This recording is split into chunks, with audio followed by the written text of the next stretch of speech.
Good morning to all of you. Welcome to my channel Biology with Julie. In this session, I want to explain the endoplasmic reticulum. Last class में मैंने आपको protoplasm के बारे में समझाया था। Protoplasm क्या होती है, प्रोटोप्लाज्म की थ्योरीज कौन कौन सी थी, कौन कौन से साइंटिस्ट ने दिया था, ठीक है, क्या क्या टर्म थे, उसको कौन कौन किसने दिया था, उसके बाद उसका कॉम्पोजिशन, प्लस हमने साइटोप्लाज्म और प्रोटोप्लाज्म में जो भी डिफरेंसेस होती हैं उसको हमने ब्रीफली समझाया था। तो इस क्लास में हम आपको बताएंगे कि एंडोप्लाज्मिक रेटिकुलम क्या होती है और एंडोप्लाज्मिक रेटिकुलम का फंक्शन क्या होता है, ठीक, इसका स्ट्रक्चर और फंक्शन हम आपको समझाएंगे। तो सबसे पहले तो हमको ये जानना है कि एंडोप्लाज्मिक रेटिकुलम जो होता है ये डबल लेयर स्ट्रक्चर होता है, ठीक है। Endoplasmic reticulum is double membrane bound structure found in the cell. Cell में एक डबल मेम्ब्रेन सेल ऑर्गेनेल है, ये कौन, एंडोप्लाज्मिक रेटिकुलम, ठीक। अब एंडोप्लाज्मिक रेटिकुलम की डिस्कवरी किसने की थी? तो सबसे पहले जो एंडोप्लाज्मिक रेटिकुलम को डिस्कवर किया था वो थे आपके सी पोर्टर, ठीक है, इनका नाम क्या था, सी पोर्टर। उसके बाद एंडोप्लाज्मिक रेटिकुलम को सबसे पहले किसने देखा था, ठीक है, सबसे पहले किसने ऑब्जर्व किया था, इनका नाम क्या था, गार्नियर, ठीक। सबसे पहले गार्नियर ने फर्स्ट ऑब्जर्व किया था किसको, एंडोप्लाज्मिक रेटिकुलम को, कहाँ पे, सेल में, ठीक है। Ultra structure of endoplasmic reticulum described bye porter and cloud. दो साइंटिस्ट, एक तो पोर्टर तो सबसे पहले इसको डिस्कवर कर चुके थे, लेकिन इसका अल्ट्रा स्ट्रक्चर क्या होता है, एक तो होता है कि जो कि हम बाहर से ही एंडोप्लाज्मिक रेटिकुलम का स्ट्रक्चर देखते हैं, उसके इनसाइड हम कौन कौन से उसमें कॉम्पोजिशन क्या है, उसमें क्या क्या चीज़ें पाई जा रही हैं, ये हम किससे देखते हैं, अल्ट्रा स्ट्रक्चर। अल्ट्रा स्ट्रक्चर किससे देखा जा सकता है, जैसे इलेक्ट्रॉन माइक्रोस्कोप हो गया, ठीक है। इलेक्ट्रॉन माइक्रोस्कोप से हम क्या कर सकते हैं, जो सेल के अंदर सेल ऑर्गेनेल होती हैं, सेल ऑर्गेनेल के अंदर क्या क्या कंपोजिशन है उसको हम ऑब्जर्व कर सकते हैं। क्योंकि सबसे पहले इलेक्ट्रॉन माइक्रोस्कोप की डिस्कवरी नहीं हुई थी, तो इलेक्ट्रॉन माइक्रोस्कोप जो होता है उसका मैग्नीफिकेशन पावर बहुत ही अच्छा होता है। तो मैग्नीफिकेशन रिजोल्यूशन पावर जितना अच्छा होगा उतना ही हमको क्लियर कोई भी चीज़ दे सकते हैं, ठीक। तो स्टार्टिंग में इलेक्ट्रॉन माइक्रोस्कोप की डिस्कवरी नहीं हुई थी, इस वजह से हमने सिर्फ सेल को देखा था। लेकिन सेल के अंदर जो भी सेल ऑर्गेनेल होती है उनका कंपोजिशन क्या होता है, उसमें क्या क्या पाया जाता है, इसको देखने के लिए किसकी डिस्कवरी हुई थी, इलेक्ट्रॉन माइक्रोस्कोप की, ठीक। तो इलेक्ट्रॉन माइक्रोस्कोप से अल्ट्रा स्ट्रक्चर को डिस्क्राइब किया था, ultra structure of endoplasmic reticulum को डिस्क्राइब किया था किसने, पोर्टर एंड क्लाउड ने। नाउ इट इज, सबसे पहले एंडोप्लाज्मिक रेटिकुलम होता क्या है, it is the extension of outer nuclear membrane. तो आपको पता होना चाहिए जो न्यूक्लियस होता है, न्यूक्लियस इसमें दो मेम्ब्रेन होती है, ठीक है, न्यूक्लियस के पास दो मेम्ब्रेन होती है। तो ये जो आउटर मेम्ब्रेन होती है, ठीक है, न्यूक्लियस की जो आउटर मेम्ब्रेन होती है, आउटर मेम्ब्रेन का ही क्या होता है, एक्सटेंशन होता है, कौन, आपका endoplasmic reticulum. It is the extension of outer membrane of nuclear membrane, ठीक है। न्यूक्लियर मेम्ब्रेन का यही क्या होता है, एक्सटेंशन होता है। न्यूक्लियर मेम्ब्रेन का, न्यूक्लियर आउटर न्यूक्लियर मेम्ब्रेन का एक्सटेंशन होता है, कौन, आपका एंडोप्लाज्मिक रेटिकुलम, ओके। तो एंडोप्लाज्मिक रेटिकुलम की कौन कौन से टाइप्स होते हैं, दो तरह के होते हैं एंडोप्लाज्मिक रेटिकुलम। एक तो होता है आपका रफ या फिर ए ग्रेनुलर, सॉरी रफ और ग्रेनुलर एंडोप्लाज्मिक रेटिकुलम, जिसके ऊपर क्या प्रेजेंट होती है, राइबोसोम, ठीक। ये ग्रेन्यूल्स किसके होते हैं, राइबोसोम के, ठीक। क्योंकि इसके ऊपर राइबोसोम प्रेजेंट होते हैं इसलिए इसको हम क्या कहेंगे, ग्रेनुलर या फिर रफ एंडोप्लाज्मिक रेटिकुलम। और दूसरा होता है आपका स्मूथ और ए ग्रेनुलर एंडोप्लाज्मिक रेटिकुलम। क्यों, क्योंकि इस पे ए ग्रेन मतलब ग्रेन्यूल्स नहीं होते हैं, इसका मतलब इस पे क्या एब्सेंट होता है, ribosome, do not contain ribosome. तो अगर एंडोप्लाज्मिक रेटिकुलम के ऊपर राइबोसोम नहीं है तो उसको हम कहेंगे स्मूथ एंडोप्लाज्मिक रेटिकुलम। और अगर इसके ऊपर अगर राइबोसोम प्रेजेंट है तो उसको हम कहेंगे रफ या फिर ग्रेनुलर एंडोप्लाज्मिक रेटिकुलम, ओके। तो ये तो हो गई स्मूथ, रफ और स्मूथ की बात हमने की, ठीक। नेक्स्ट आपका है कि एंडोप्लाज्मिक रेटिकुलम का जो कंपोजिशन होता है ये किससे किससे मिलकर बना होता है, तो उसके स्ट्रक्चर को हम पढ़ेंगे। तो एंडोप्लाज्मिक रेटिकुलम के कौन कौन से स्ट्रक्चर होते हैं? एक तो होता है एंडोप्लाज्मिक रेटिकुलम सिस्टर्नी। यहाँ पे हमने एंडोप्लाज्मिक सिस्टर्नी क्यों लिखा है? क्योंकि आपको पता होगा कि जो गोल्जी ऑपरेटस होता है उसमें भी आपका सिस्टर्नी और वेसिकल्स होते हैं, तो यहाँ पे कंफ्यूजन ना हो इसलिए हमने आपको एंडोप्लाज्मिक रेटिकुलम की सिस्टर्नी लिखी है। ठीक, तो एंडोप्लाज्मिक रेटिकुलम की जो सिस्टर्नी होती है उसमें क्या होता है, राइबोसोम्स प्रेजेंट होते हैं।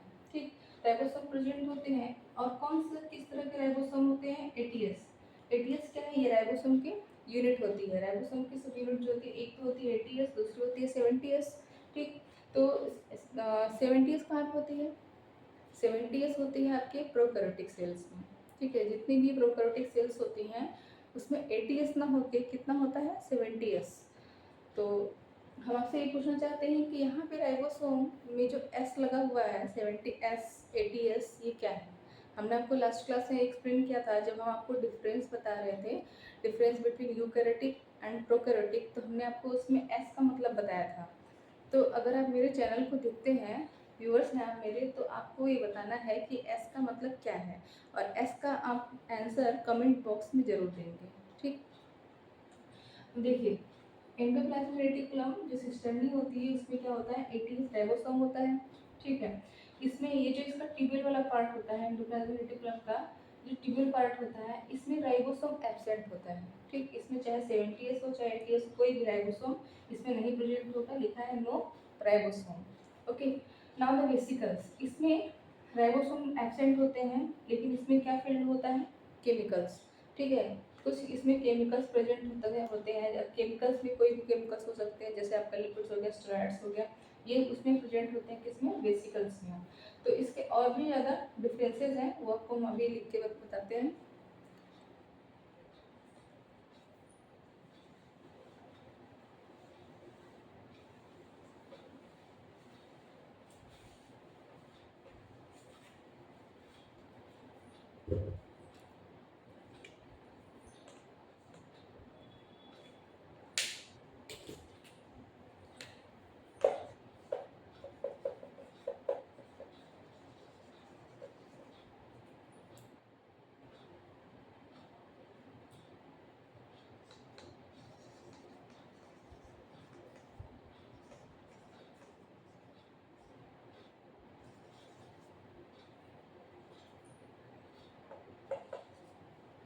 तो सिस्टर्नी ट्यूबुल वेसिकल के हमने आपको एक डिफरेंस बताया है, अभी इसको हम और भी ज़्यादा डिफरेंसेस आपको बता रहे हैं। ठीक, तो कौन कौन से डिफरेंसेस होते हैं?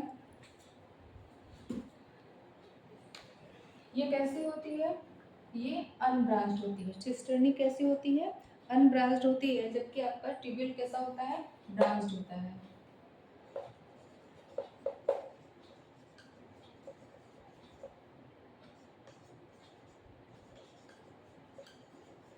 ये आपकी अनब्रांच्ड हो गई। ये कैसी होती है? ब्रांच्ड होती है। ये होती है राउंडेड। इसका स्ट्रक्चर कैसा होता है? राउंडेड। ये आपकी अनब्रांच, ये ब्रांच होती है और वो कौन सी होती है? आपकी राउंडेड होती है, या फिर उसको हम कह सकते हैं ओवल इन शेप होती है। ठीक है, rough endoplasmic reticulum, rough endoplasmic reticulum made up of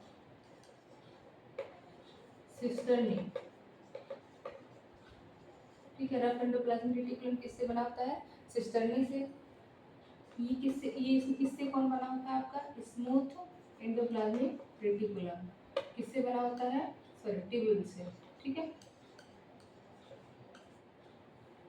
तो रफ एंडोप्लाज्मिक रेटिकुलम को कौन बनाता है? सिस्टर्नी। स्मूथ एंडोप्लाज्मिक रेटिकुलम को कौन बनाता है? आपका ट्यूब्यूल्स। ठीक है, उसके बाद इसमें क्या होता है? इसमें तो केमिकल्स होते हैं, ना तो इसमें राइबोसोम होता है, ना तो इसमें सिर्फ और सिर्फ क्या प्रेजेंट होगा? इसमें केमिकल्स। ठीक है, नेक्स्ट देखिए, इसका जो डायमीटर होता है वो कितना होता है? 400 to 500 एंगस्ट्रॉम।